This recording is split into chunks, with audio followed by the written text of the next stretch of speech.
ngayong araw? Third day ba ngayon? Second. So, ano po ang may babahagi natin? This morning, no, they made their first ulit ng ating dive team at around 0800. Nagkaroon tayo ng diving operations. Nag-move lang tayo pa southeast, no? From 20 meters away dun sa previous natin yung kahapon. So, same yung depth halos, and yung visibility naman this time, pag baba mo, pag descent mo, unlike kahapon, mismo pagpunta mo sa bottom, kasi time na ang distansya ng diver sa visibility 1 meter lang halos. So ito, pagbaba mo pa lang ng wala ka na talaga halos makita. So again, zero visibility, no? So kapa-kapa, and sinusuyod pa rin nila dahan-dahan. And yung mga initial na makapa nila doon, no, na unusual, ay minamarkahan na kagad, so that when the SOCO, CIDG, and BI arrives, we'll be able to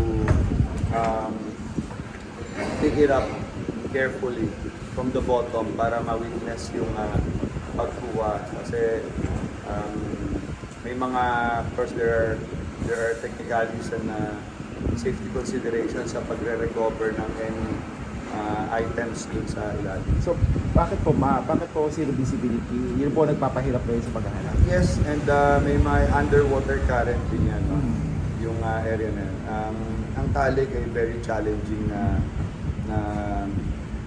area para magkakanda ka ng diving operation. Sir, currently may markings na po ba na nilagay? Yes, Mga ilan na po? Naglalagay tayo ng buoy, no? Ng flotation device para mamarkahan natin, and yung mga divers hindi ka ma-disorient sa bottom to locate again those things na nakapa mo doon. So ganyan yung challenge. Then of course may mga yung terrain dyan sa ilalim, iba rin naman, iba-iba. Hindi naman siya straight na flat. So sir, today may markings, mga ilan po? Initially yung naano sa atin ng diver natin, may isa, no, na para yun na maging reference nila. So possible But may isa may reference siya na isa ang nilalagay, kasi kung sobrang dami naman yung mo. So alam mo lang yung entry point mo. Yun ang purpose pati nung flotation device natin. Para yung diver, pag angat mo, syempre gumagalaw yan Hindi ka naman straight makabulusok. Doon ka sa descending line mo. Pagkaangat mo, para alam mo pa rin yung position. Sir, is it safe to say na yung marking is equivalent to something na nakapa ulit?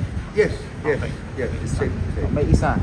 Isa tayo na suspicious, but papunta nga kami doon para syempre pag-angat ng diver, matanong din namin siya.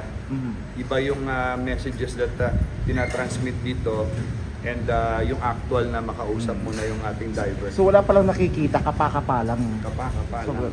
Ganun yung challenge doon. Sige sir.